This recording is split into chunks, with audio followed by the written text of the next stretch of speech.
Hi, my name is Angel. Thank you for following my Tirzepatide journey. I started at 303 last year and I started Tirzepatide February 4th. And I am now, let's see, it's April 29th and I am down to 256, which is about 45 pounds. I am super excited about that. I feel hope for like the first time in a long time about actually getting to a typical weight size, maybe someone that isn't morbidly or grossly and morbidly obese. Really excited about what that might look like and what that could feel like. I'm especially wanting to be a good example to my daughter, just about a more healthy lifestyle. So I have been doing my walking. I am super excited to say that I'm hitting about 4,000 steps finally every day. So that's my goal for now, and probably all the way through May. I'll stick with 4,000 steps. Maybe I'll shift it up to 5,000 steps because it's May, 5th month, 5,000 steps, 6 months, 6,000 steps. That's a good idea. Just came up with that. All right. So maybe the next time you talk to me, I will be doing 5,000 steps. Anyway, I just wanted to come on today and show you a couple things. The one thing that I learned that was super useful for me is the whole protein trick to see if something is a good source of protein or not. And that is when you hover the 0 in the calories or the last number in the calories, say it's like 150, and I cover the 0, so it's 15. And then whatever the item is, I go down and look at the protein. And if it only had like 9 proteins, then 9 to 15 is not a good ratio. And that would not be a good source of protein. Even though it's got 9 proteins and only 150 calories, it wouldn't be the best source of protein. But if it has, 13, 14, 15 or higher, then I would consider that a really good source of protein. So I learned that by watching the Countess of Shopping. So I just want to throw that back out there into the world of those of you doing Tirzepatide Journey or anything like that. If you're trying to look at what is a good source of protein, that is a really great trick. And I do that with almost everything I eat. I have found that really good sources of protein are things like the Greek yogurt, cottage cheese, chicken, obviously, steak. What else? String cheese. So things like that are really good sources of protein. And we just don't want to have wasted calories. So I really look at this journey as there's nothing I can't eat.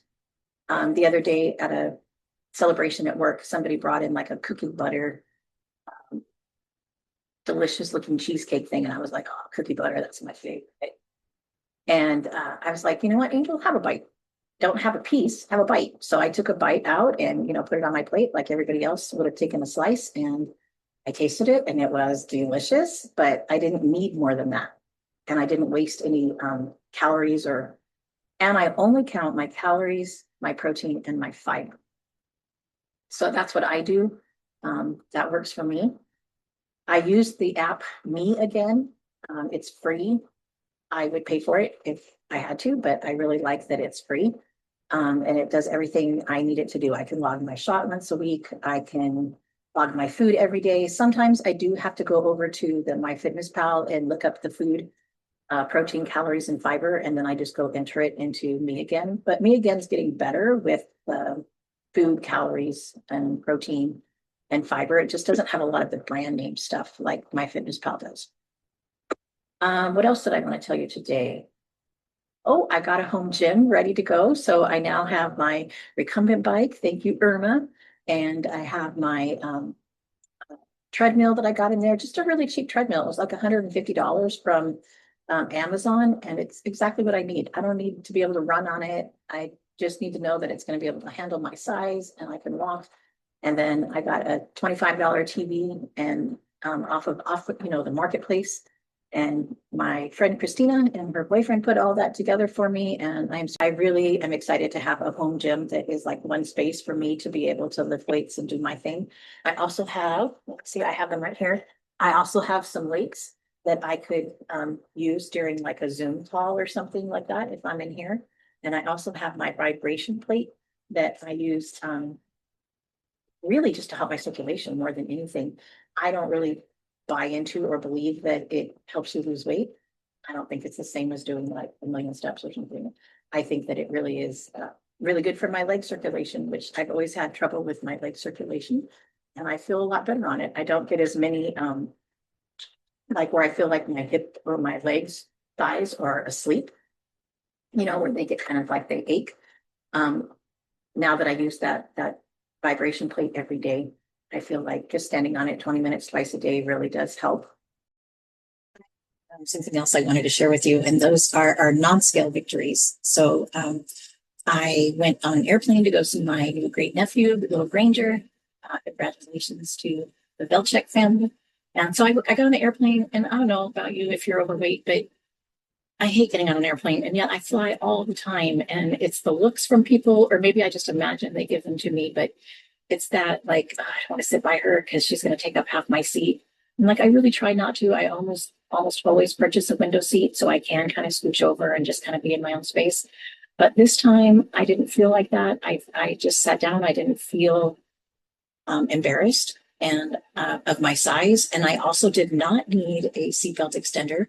That's always, really causes me a lot of anxiety when I travel because I have to like somehow flag down the flight attendant and ask for a seatbelt extender. And that's always a little embarrassed. It's like, hey, sorry, I'm fat. I need a seatbelt extender. But I did not need one this time. So that was a huge non-scale victory. I felt wonderful about that. I told myself, never again am I going to have to ask for a seatbelt extender. Another thing that was a non-scale victory, and I got super excited about, was I tied my shoes like a normal person. I know that sounds so silly, but I was just getting ready to go on a walk with my little friendly group that goes on walks every day. And instead of putting my foot up high where I normally would have to have like put it on a different chair and leaned over to, I don't know if leaned is a word, sorry, leaning over and tied my shoes. I just put my foot up on my other knee and tied my shoe. And I was like, oh my God, I just tied my shoe like a normal freaking person. So that was exciting. What other non-scale victory did I have this week? Their non-scale victory I'm going to share with you is the chips and salsa dilemma. I went out to Mexican lunch with my girlfriend in Wisconsin, and we stopped there because I thought that's great. I can always get grilled shrimp, and that's what I did. I got a grilled shrimp quesadilla and just pulled out the cheese and shrimp, and it was delightfully yummy and was great protein for my day. But also, there was that basket of chips and salsa. So I know I wanted the salsa. It looked wonderful. It was homemade. So I just pulled 10 chips out of the basket and put them on a plate and had my chips and salsa and didn't even look at the basket the rest of the time, which I attribute to the Tirzepatide, just cutting down that compulsion, that food noise, where it just feels like I need to eat.